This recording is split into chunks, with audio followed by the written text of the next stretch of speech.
हाँ तो फ्रेंड्स, अब हम लोग देखेंगे लवण के प्रकार। मतलब लवण कितने प्रकार के होते हैं, टाइप्स ऑफ साल्ट। तो देखिए मैं आपको बताता हूँ कि लवण 5 प्रकार के होते हैं मुख्य रूप से। ठीक है, साल्ट्स कितने तरह के होते हैं, तो 5 प्रकार के होते हैं। सबसे पहला देखिए कौन है, तो सबसे पहले है सामान्य लवण या फिर सरल लवण। सामान्य लवण या फिर सरल लवण। ठीक, पहला। अब इस सबका एग्जाम्पल भी बताऊंगा। देखिए दूसरा, दूसरा क्या है, अम्लीय लवण। क्या होता है, अम्लीय लवण। आपको परिभाषा नहीं जाननी है, अभी मैं बताऊंगा कि ये सामान्य लवण किसे कहते हैं, अम्लीय लवण किसे कहते हैं। फिर देखिए क्षारीय लवण, अगर अम्लीय लवण है तो क्षारीय लवण भी होगा। और उसके बाद एक आता है मिश्रित लवण, जिसका कोई मतलब नहीं है। तो मिश्रित लवण रहने दीजिए, पढ़ते हैं सीधे क्या, द्विक लवण। ठीक है, द्विक लवण, डबल साल्ट बोलते हैं इसे। ठीक है, डबल साल्ट। अब देखिए अगला है क्या, जटिल लवण। जटिल लवण या फिर इसे कहते हैं हम लोग संकर लवण। ठीक है, संकर मीन्स होता है कॉम्प्लेक्स। ठीक है, तो देखिए लवण कितने प्रकार का हो गया, 5 प्रकार का। एक पहला सामान्य लवण, दूसरा अम्लीय लवण, तीसरा क्षारीय लवण, द्विक लवण और फिर जटिल लवण या फिर संकर लवण। इसको इंग्लिश में कहते हैं नॉर्मल साल्ट। नॉर्मल साल्ट, जो इंग्लिश मीडियम के बच्चे हैं वो समझ लें। इसको कहते हैं एसिडिक साल्ट। Acidic salt. इसको क्या कहते हैं, बेसिक साल्ट। अब देखिए इसको क्या कहेंगे, डबल साल्ट। ठीक है, डबल साल्ट्स क्या होता है, कैसे बनते हैं, इसको बताता हूँ। ये देखिए कॉम्प्लेक्स साल्ट। Complex salt.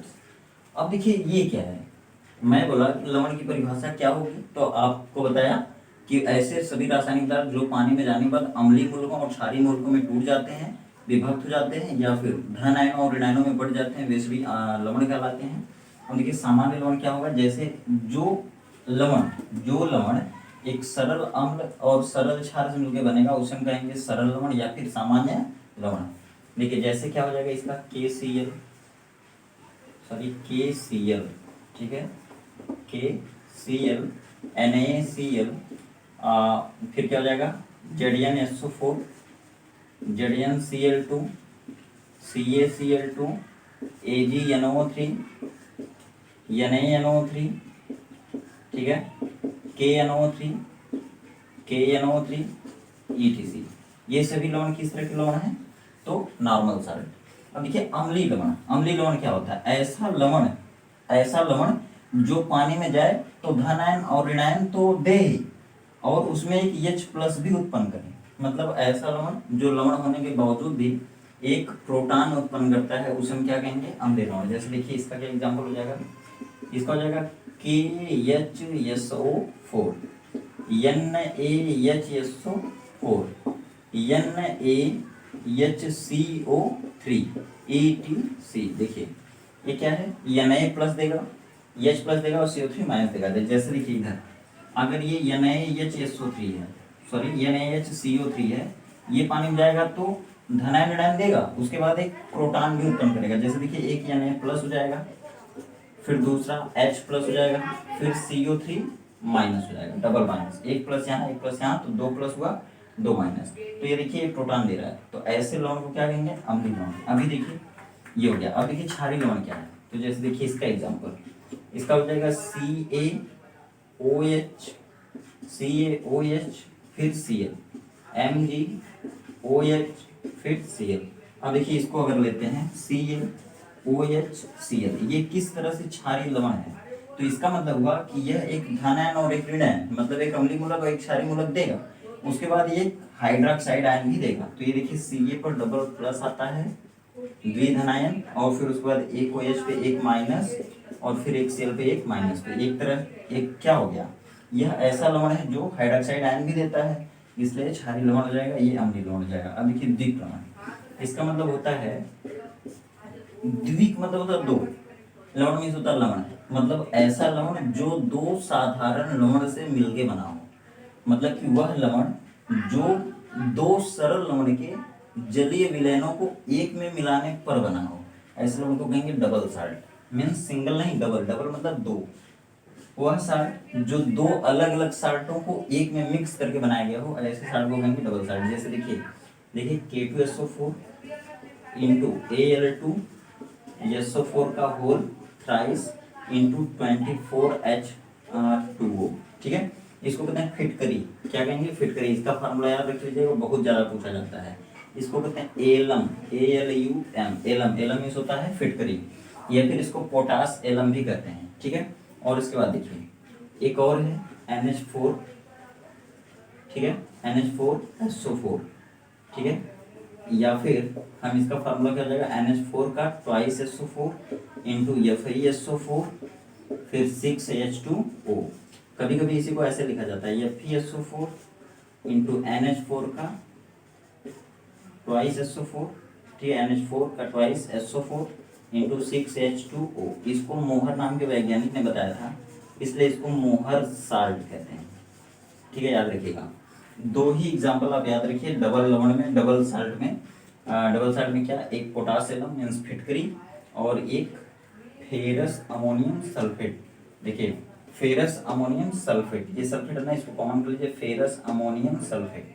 और इसको हेक्साहाइड्रेटेड भी बोल सकते हैं, मीन्स इसका पूरा नाम क्या हो जाएगा, हेक्साहाइड्रेटेड फेरस अमोनियम सल्फेट, इसका पूरा नाम होता है। इसको हम शॉर्टकट में FAS लिखते हैं और इसी को कहते हैं मोहर साल्ट, मीन्स मोहर लवण। तो आपसे पूछा जाएगा पेपर में कि मोहर लवण किस प्रकार का लवण है, तो आप बोलेंगे द्वित लवण है। क्यों?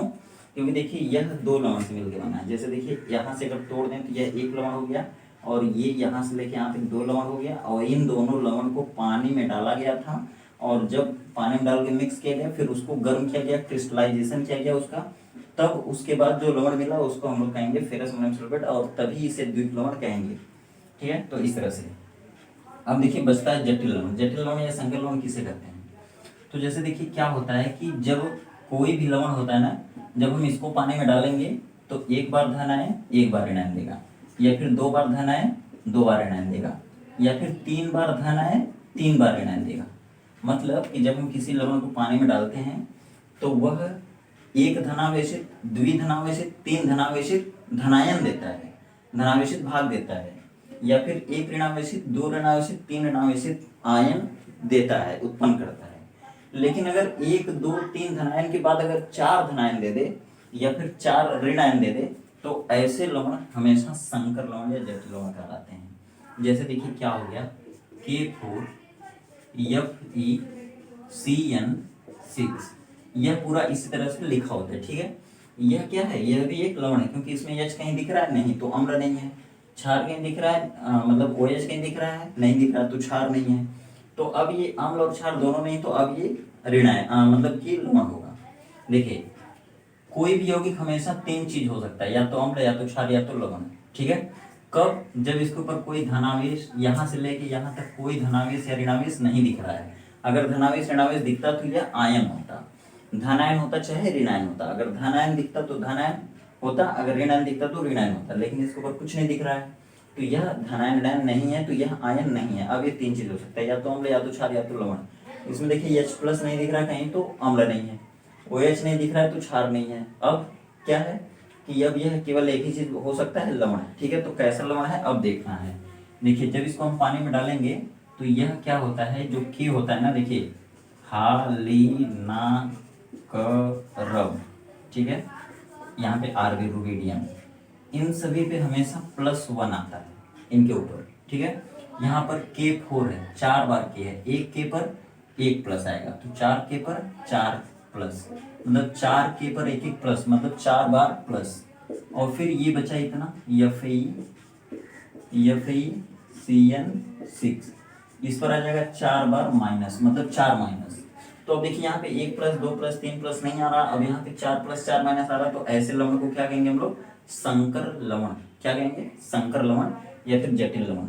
तो आप इसकी परिभाषा कैसे देंगे, देंगे इस तरह से कि वह लवण या वह रासायनिक पदार्थ जो पानी में जाने के बाद जटिल आयन देते हैं। जटिल आयन, जटिल आयन मतलब एक आयन दो आयन तीन आयन नहीं, 4 आयन। जब 4 + 4 माइनस रहेगा तो उसको कहेंगे जटिल आयन।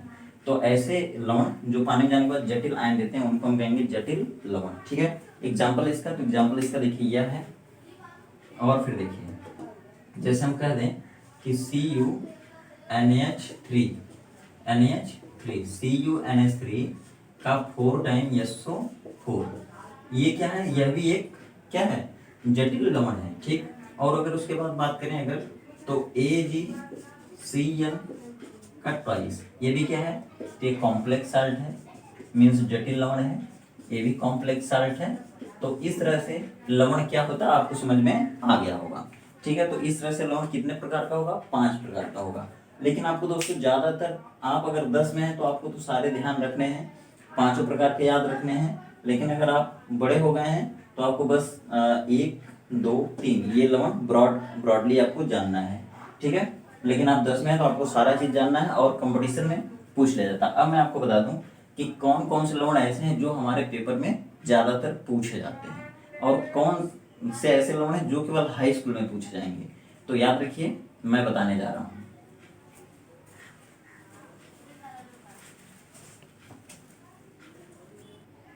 तो देखिए हम लोगों को कौन कौन से लवण पढ़ना है। देखिए सबसे पहला हो गया आपका NH4Cl, ये बहुत पूछा जाता है NH4Cl। इसको देखिए, इसका नाम क्या है, तो इसको तो हम लोग सरल लवण ही कहेंगे, लेकिन क्या है, इसका नाम देखिए नौसादर होता है। नौसादर आपसे पूछ ले जाता है, नौसादर क्या है, इसका सूत्र लिखिए, इसका रासायनिक नाम लिखिए। तो इसका नाम लिखिए है नौसादर, ठीक है। लेकिन इसका रासायनिक नाम क्या होगा, तो हम लोग रासायनिक नाम इसका देख लेते हैं। इसका रासायनिक नाम होता है अमोनियम। देखिए दोस्तों, अगर NH4 कहीं भी आ जाता है ना, तो इस पर हमेशा एक प्लस रहता है और ये इसी तरह लिखा जाता है, तो इसको हम लोग बोलते हैं अमोनियम, ठीक है। और कहीं अगर Cl लगा है तो हमेशा क्लोराइड बोलेंगे।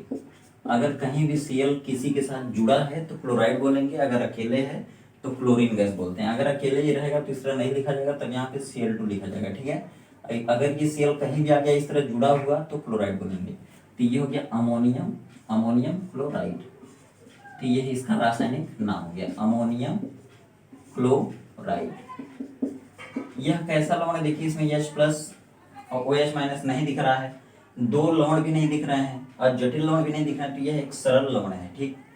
प्रकृति अगर इसकी बात करें कि कैसी प्रकृति है, तो यह एक सरल लवण है, सरल लवण है, ठीक है। चलिए आगे देखिए, दूसरा कौन सा पढ़ना है आपको, वेरी इंपॉर्टेंट। तो दूसरा है प्लास्टर ऑफ पेरिस।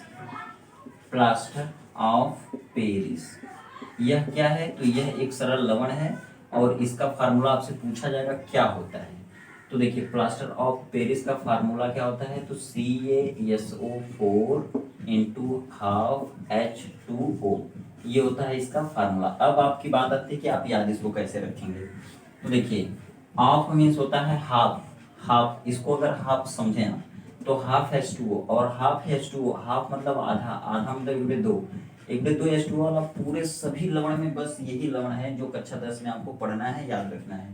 तो प्लास्टर ऑफ पेरिस, ऑफ मतलब हाफ कर दीजिए, हाफ मीन्स आधा H2O वाला कैल्शियम सल्फेट, यही कहलाता है प्लास्टर ऑफ पेरिस। और मैं बता दूं आपको कि जब किसी की हड्डी टूट जाती है या फिर पैर टूट जाता है, हाथ टूट जाता है, तो जब वो डॉक्टर के पास जाता है तो डॉक्टर उस पर पट्टी चढ़ा देता है, मीन्स बैंडेज लगा देता है उस पर, हड्डी के ऊपर क्या करता है, पट्टी जोड़ देता है। तो वो पट्टी क्या होती है, प्लास्टर ऑफ पेरिस की ही होती है, ठीक है।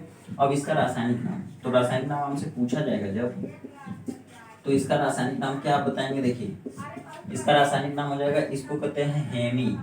हेमी मीन्स होता आधा, ठीक है, या फिर सेमी, लेकिन केमिस्ट्री में हेमी यूज करते हैं। तो हेमी, और पानी को कहते हैं हाइड्रेटेड, हेमी हाइड्रेटेड, और फिर यह हेमी हाइड्रेटेड हो गया और ये हो गया कैल्शियम, ये हो गया सल्फेट, कैल्शियम सल्फेट। बता दो दोस्तों कि अगर SO4 कहीं भी आ गया, कहीं भी अगर SO4 आपको मिल गया, तो SO4 के लिए हमेशा आप सल्फेट लिखेंगे, ठीक है। और ये जिसके साथ रहेगा ना उसका सल्फेट हो जाएगा। जैसे देखिए अगर यहाँ Mg होता तो मैग्नीशियम सल्फेट हो जाता, अगर यहाँ सोडियम होता तो सोडियम सल्फेट हो जाता है, ठीक है। यह कहीं भी आ गया तो उसके साथ हमेशा सल्फेट बोलेंगे हम। अब देखिए तीसरा क्या है, जिप्सम।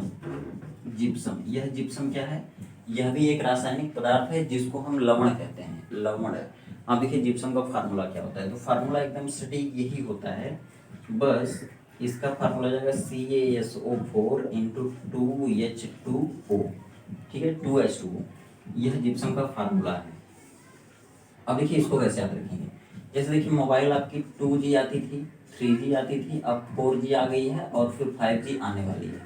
ठीक है, तो 2G कौन सा फोन था, जब हम केवल जिस फोन से केवल बात कर पाते थे, मैसेज कर पाते थे, बस वो क्या हो गया 2G। फिर 3G आया तो उसमें व्हाट्सअप या फेसबुक वाले फीचर्स आ गए। फिर 4G आया तो अब हम मल्टीमीडिया फ़ोन पे बात भी करते हैं और फिर पिक्चर भी देखते हैं, उनका व्हाट्सअप कॉलिंग हो जाती है, वीडियो कॉलिंग हो जाती है, वीडियो मीटिंग हो जाती है। ये सभी किसमें है 4G में। तो आजकल जितने भी फ़ोन में फीचर चल रहे हैं वो सभी किसके हैं 4G के हैं। तो आप याद रखिए यहाँ से 2 से 2 H2O, 2 से 2 H2O और G से जिप्सम में। ठीक है, यहाँ से याद रखेंगे 2 से 2 H2O और G से जिप्सम में। तो जिप्सम में क्या होता है 2 H2O, और अगर यही 2 अगर हाफ हो गया, 1/2 हाफ, तो इसे कहेंगे प्लास्टर ऑफ पेरिस। अगर यही 2 H2O 2 हो गया तो 2G, याद रखेंगे क्या 2G याद रखेंगे। तो 2 से 2 H2O किस में होता है, G से जिप्सम में होता है। ठीक है, याद रखिएगा। अब देखिए इसका रासायनिक नाम क्या हो जाएगा, रासायनिक नाम। तो रासायनिक नाम इसका क्या होगा दोस्तों, देखिए इसको कहते हैं डाई। देखिए मोनो मीन्स होता है एक, हेमी मीन्स होता है हेमी HEMI, तो 1/2। मोनो मीन्स एक, डाई मीन्स 2। ठीक है, ट्राई मीन्स या डेका मीन्स होता है 10। ठीक है, हेक्सा मीन्स क्या होता है 6। तो सुन लीजिए लाइन से, हेमी मीन्स होता है आधा, मोनो मीन्स एक, di means 2, tetra means tri means 3, tetra means 4, penta means 5, hexa means 6, hepta means 7, octa means 8, non means 9 और डेका मीन्स 10। ठीक है, डेका मीन्स 10। तो देखिए 2 है तो डाई हाइड्रेटेड, हाइड्रेटेड मीन्स पानी, हाइड्रेटेड मीन्स पानी, हाइड्रेटेड का मतलब क्या होगा पानी, H2O। तो हाइड्रेट कहते हैं, हाइड्रेट मीन्स होता है H2O, याद रखिएगा। तो क्या dihydrated calcium sulphate, calcium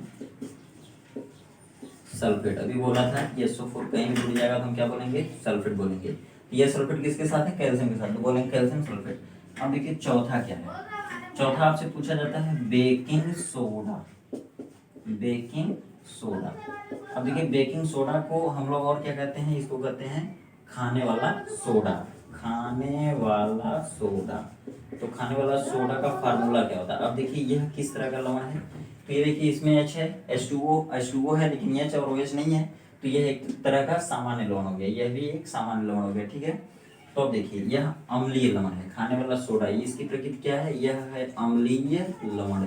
लेकिन इसका पहले हम लोग क्या करेंगे सूत्र देखेंगे, सूत्र देखेंगे तभी पता चल पाएगा कैसा। तो देखिए इसका फार्मूला होता है NaHCO3।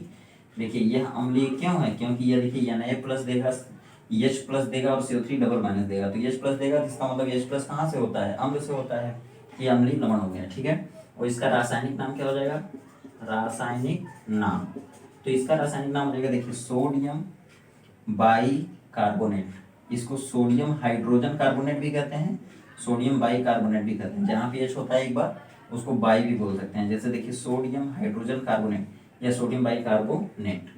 तो आप दोनों लिख सकते हैं सोडियम हाइड्रोजन कार्बोनेट और बाई कार्बोनेट। तो ये देखिए ये ऐसे लवण हैं, ठीक है, जो आपको पढ़ना है, आपके सिलेबस में पूछा जाता है। आपके सिलेबस में पूछा जा सकता है कि बताइए नौशाकर बनाने की विधि बताइए, रासायनिक समीकरण बताइए, रासायनिक अभिक्रिया बताइए, इसका रासायनिक नाम क्या है और इसका उपयोग बताइए। ठीक है, या फिर प्लास्टर ऑफ पेरिस क्या होता है, इसको प्रयोगशाला में कैसे बनाया जाता है, इसका उपयोग लिखिए। ठीक है, और इसका रासायनिक गुणधर्म लिखिए। फिर आपसे पूछा जा सकता है कि बेकिंग सोडा से आप क्या समझते हैं, बेकिंग सोडा का रासायनिक सूत्र लिखिए और उसका उपयोग लिखिए। ठीक है, और बनाने की विधि लिखिए। अब देखिए आगे क्या है, पांचवा धावन सोडा, यह SSC में बहुत बार पूछा गया आज तक। धावन सोडा या फिर इसे कहते हैं वॉशिंग सोडा। ठीक है, वॉशिंग सोडा भी कहते हैं, या फिर इसे कहते हैं वॉशिंग पाउडर। ठीक है, या फिर इसे कहते हैं सोडियम कार्बोनेट, सोडियम कार्बोनेट। तो किसी कभी कभी ये भी पूछा गया है कि सोडियम कार्बोनेट को किस रूप में जाना जाता है, वॉशिंग सोडा, ठीक है, तो धावन सोडा के रूप में इसको जाना जाता है। इसका देखिए रासायनिक फार्मूला क्या हो जाएगा, रासायनिक सूत्र, रासायनिक सूत्र और रासायनिक नाम। तो देखिए रासायनिक नाम पहले सूत्र जान लेते हैं, रासायनिक सूत्र। ठीक है, तो रासायनिक सूत्र इसका क्या हो जाएगा, देखिए Na2 CO3 इंटू 10H2O। देखिए नीचे नहीं दिख रहा होगा, ऊपर दिखा दे रहा हूँ, Na2CO3 इंटू 10H2O। ये देखिए इसका रासायनिक नाम भी पूछा गया एसएससी में, इसको कहते हैं डेका हाइड्रेटेड। अभी मैं बताया कि 10 को क्या कहते हैं, डेका। तो डेका हाइड्रेटेड, फिर सोडियम कार्बोनेट, सोडियम कार्बोनेट। तो याद रखिएगा ये सभी ऐसे लवण हैं जो आपके हाई स्कूल के एग्जामिनेशन में वेरी वेरी इंपॉर्टेंट हैं, ठीक है, और यहीं से क्वेश्चन पूछे जाते हैं। अब देखिए क्वेश्चन पूछ लिया जाएगा कि धामन सोडा बनाने की विधि का रासायनिक सूत्र, रासायनिक अभिक्रिया लिखिए। धामन सोडा बनाने की प्रयोगशाला विधि का वर्णन कीजिए। या फिर पूछा जा सकता है कि सोडियम बाइकार्बोनेट से धामन सोडा कैसे प्राप्त करेंगे। या फिर पूछा जा सकता है कि धामन सोडा से सोडियम बाइकार्बोनेट कैसे प्राप्त करेंगे। धामन सोडा का उपयोग लिखिए, धामन सोडा को बनाने की विधि लिखिए, धामन सोडा को बनाने की रासायनिक अभिक्रिया का समीकरण लिखिए। इसी तरह से क्वेश्चन पूछा जा सकता है। तो दोस्तों ये रहा लवण के बारे में पूरा। अब देखिए हम लोग पढ़ेंगे पीएच पैमाना के बारे में, पीएच मान के बारे में, पीएच इंडिकेटर के बारे में, पीएच सूचक के बारे में, या फिर उसको कहते हैं अम्लक्षार सूचक। लेकिन उससे पहले एक चीज और बता दूं आपको कि यह लवण का जल अपघटन एक हेडिंग होती है। लवण का जल अपघटन, लवण का जल अपघटन क्या होता है। या फिर देखिए कंपटीशन में क्वेश्चन पूछ लिया जाता है, जैसे पॉलिटेक्निक एंट्रेंस में बहुत पूछा गया है क्वेश्चन कि इनमें से कोई भी लवण ले लेगा। जैसे देखिए धामन सोडा ले लेगा या अम्लीय सोडा ले लेगा, मीन्स बेकिंग सोडा ले लेगा, प्लास्टर ऑफ पेरिस या कोई भी ले लेगा। फिर पूछेगा बताइए उसके जलीय विलयन की प्रकृति कैसी होगी। जैसे मान लीजिए मैं आपको बता रहा हूँ कि Na2CO3 आपके पास केवल क्या है, Na2CO3 है केवल, ठीक है। इसको पानी में डाला गया, पूछा गया कि बताइए इसका जलीय विलयन कैसा होगा, इसका जलीय विलयन कैसा होगा। तो देखिए होता क्या है, जब इसको पानी में डालेंगे तो पानी से इसकी रिएक्शन हो जाएगी। जब रिएक्शन होगी तो क्या होगा, देखिए इस H2O में H प्लस होता है और OH माइनस होता है। H प्लस OH माइनस होता है इसके अंदर। अगर आप H2O को अगर इस तरह लिखते हैं तो आपको बात समझ में आती है, भाषा समझ में आती है। अब देखिए यहाँ पे Na2 है ना, इस पर डबल प्लस आ जाता है, क्योंकि मैं अभी बताया था हाइड्रोजन पर, लिथियम पर, सोडियम पर, पोटेशियम पर, रुबिडियम पर हमेशा एक प्लस आते हैं। तो एक Na पे एक प्लस, दो Na है तो दो प्लस आ जाएगा, फिर CO3 बचा डबल माइनस आएगा, ठीक है। अब इसका प्लस वाला इसकी माइनस से रिएक्शन करेगा, ठीक। यहाँ पर दो दो प्लस माइनस है, यहाँ पे एक एक है, तो यहाँ पे अगर हम दो कर ले आगे तो ये दो प्लस हो जाएगा, दो माइनस हो जाएगा, ठीक। अब इसका Na इसके साथ आ जाएगा, प्लस वाला माइनस पास, दो Na दो OH, तो जगह 2NaOH प्लस। अब देखिए ये H2 है और CO3, H2CO3, मतलब कि जब आप धावन सोडा को पानी में डाले हैं तो आपको NaOH मिला और H2CO3 मिला। अब इन दोनों में से हम देखते हैं यह क्या है, तो यह प्रबल क्षार है और यह एक दुर्बल अम्ल है। तो प्रबल और दुर्बल में दोस्तों जो प्रबल होता है ना, विलयन की प्रकृति उसी तरह हो जाती है। प्रबल अगर क्षार है तो ये विलयन पूरा क्षारीय प्रकृति का होगा। कैसा होगा, क्षारीय प्रकृति। तो यहाँ से हम बोल पाएंगे कि धामन सोडा का जलीय विलयन कैसा होता है, तो क्षारीय प्रकृति का होता है। या फिर आपसे देखिए क्वेश्चन पूछा गया कि अमोनिया का जलीय विलयन कैसा होगा। अमोनिया का जलीय विलयन मीन्स अमोनिया गैस हो गई और इसका H2O से रिएक्शन करा दिए। अब क्या हो गया देखिए, अब इसमें से क्या निकलेगा, H प्लस OH माइनस।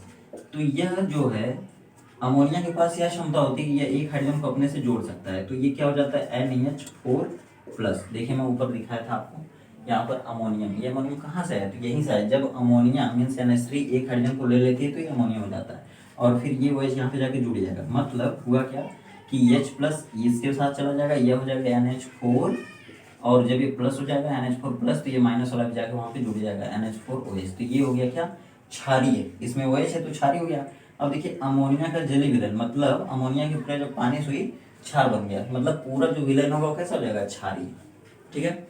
अब देखिए एक सबसे इंपॉर्टेंट विरंजक चूर्ण CaOCl2, ये भी आपसे बहुत बार पूछा गया आज तक। हाई स्कूल के पेपर में हर बार लगभग पूछ दिया जाता है कि विरंजक चूर्ण के गुण बताइए, विरंजक चूर्ण का प्रयोग बताइए, ठीक है, विरंजक चूर्ण को बनाने की विधि बताइए। तो अब देखिए होता क्या है, सबसे पहले यह क्या है, तो यह एक लवण है और इसमें देखिए H दिख रहा है, OH दिख रहा है, तो ये अम्लीय लवण नहीं है, क्षारीय लवण नहीं है, द्विक लवण नहीं है, संकर लवण नहीं, बल्कि यह सरल लवण है। तो आप सबसे पहले बोलेंगे कि यह कैल्शियम ऑक्सीक्लोराइड या फिर विरंजक चूर्ण सरल लवण है, एक प्रकार का सरल लवण है। अगर रासायनिक नाम पूछेगा तो क्या बताएंगे रासायनिक नाम? तो रासायनिक नाम में देखिए कैल्शियम है, ऑक्सीजन है, क्लोराइड है। मैं बोला कि Cl जहां भी जुड़ेगा क्लोराइड हो जाएगा, ऑक्सीजन अगर जुड़ा तो ऑक्सी बोलिए, कैल्शियम है तो कैल्शियम, तो कैल्शियम ऑक्सी क्लोराइड हो जाएगा इसका नाम, कैल्शियम ऑक्सी क्लोराइड। और देखिए यह मार्केट में ना विरंजक चूर्ण के नाम से बिकता है, तो मार्केट में जिस नाम से बिकता है उसको बोलते हैं व्यापारिक नाम, व्यापारिक नाम। तो ये हो जाएगा विरंजक चूर्ण, विरंजक चूर्ण। इसको इंग्लिश में कहते हैं ब्लीचिंग पाउडर। क्यों कहते हैं? ब्लीचिंग एक्टिविटी होती है इसके अंदर, ठीक है, ब्लीचिंग पाउडर। इसके अंदर ब्लीच करने की क्षमता होती है, मतलब ये दाग धब्बों को उड़ा देता है, ठीक है, दाग धब्बों को उड़ा देता है। कपड़ों को जब धोया जाता है तो उसमें जो दाग धब्बे होते हैं उसमें अगर विरंजक चूर्ण मिला के अगर हम धोएं तो कपड़े के दाग धब्बे निकल जाते हैं। तो इसलिए इसका नाम क्या पड़ा? विरंजक चूर्ण, विरंजक चूर्ण या फिर ब्लीचिंग पाउडर। अब देखिए क्या होता है इसका उपयोग। तो इसका उपयोग कपड़ों के दाग धब्बे छुड़ाने में, मीन्स पानी को साफ करने में या फिर कपड़ों को साफ करने में। तो देखिए पानी कैसे, पहले क्या होता था, लोग कुएं का पानी पीते थे, तो कुएं के पानी में कीटनाशक पदार्थ छोड़े जाते थे। क्यों? क्योंकि उसमें कीड़े मकोड़े पड़ जाते थे। कीड़े मकोड़ों को मारने में जो है दवा का इस्तेमाल किया जाता था, वह यही दवा थी। जब इसको लोग रात में कुएं में छोड़ देते थे तो कुएं के जो कीड़े मकोड़े थे वो मर जाते थे, मर के तली में बैठ जाते थे, ठीक है, और पानी साफ हो जाता था। तो विरंजक चूर्ण का प्रयोग पानी को साफ करने में भी करते हैं और कपड़े के दाग धब्बे छुड़ाने में, मतलब विरंजक चूर्ण के रूप में करते हैं। तो इस तरह से दोस्तों लवण का जो टॉपिक था वो खत्म हुआ, लवण पूरा कंप्लीट हो गया। लवण कैसे बनेगा? तो लवण हमेशा अम्ल, इतने अम्ल हैं और इतने क्षार हैं, तो अम्ल जब तक क्षार से नहीं मिलेगा तब तक लवण जल नहीं बनेगा, लवण नहीं बनेगा। तो अम्ल और क्षार का मिलना और लवण और जल का बनना, यह क्रिया क्या कहलाती है? तो उदासीनीकरण अभिक्रिया कहलाती है।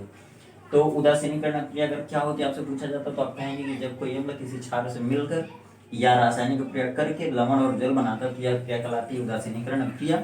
और ये लवण है, तो लवण कितने प्रकार का होगा? तो 5 प्रकार का होगा। सामान्य लवण या सरल लवण, अम्लीय लवण, क्षारीय लवण, द्वित लवण और संकर लवण। सरल लवण क्या होगा? जो लवण सरल लवण और सरल क्षार से मिलकर बनेगा, सरल लवण होगा। अम्लीय लवण कौन होगा? वह लवण जो 2 प्रकार के धनायन या ऋणायन देते हो, ठीक है, या फिर जो लवण पानी में जाने के बाद प्रोटॉन उत्पन्न करता है उसे हम क्या कहेंगे? अम्लीय लवण। जैसे KHSO4 पोटेशियम हाइड्रोजन सल्फेट, ठीक है, या फिर सोडियम बाई कार्बोनेट, ये क्या अम्लीय है। अगर क्षारीय लवण की बात की जाती है तो क्षारीय लवण का मतलब होता है CaOHCl। ये देखिए लवण है लेकिन OH माइनस देगा, MgOHCl, ये क्या करेगा? ये भी OH माइनस देगा, Mg डबल प्लस देगा, Cl माइनस देगा, तो ये क्या हो जाएगा? OH माइनस देंगे ये सब, इसलिए क्या हो जाएंगे? क्षारीय लवण हो जाएंगे, ठीक। द्विक लवण क्या होगा? जो लवण 2 सरल सरल लवणों के जलीय विलयनों के मिश्रण से बनते हैं उनको हम कहते हैं द्विक लवण।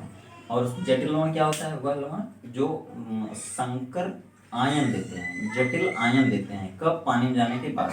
ऐसे लवण को क्या कहेंगे हम? जटिल लवण, जैसे K4FeCN6। तो इस तरह से दोस्तों लवण का पूरा टॉपिक खत्म होता है। यह हम लोग पढ़ लेते हैं अम्ल क्षार और लवण।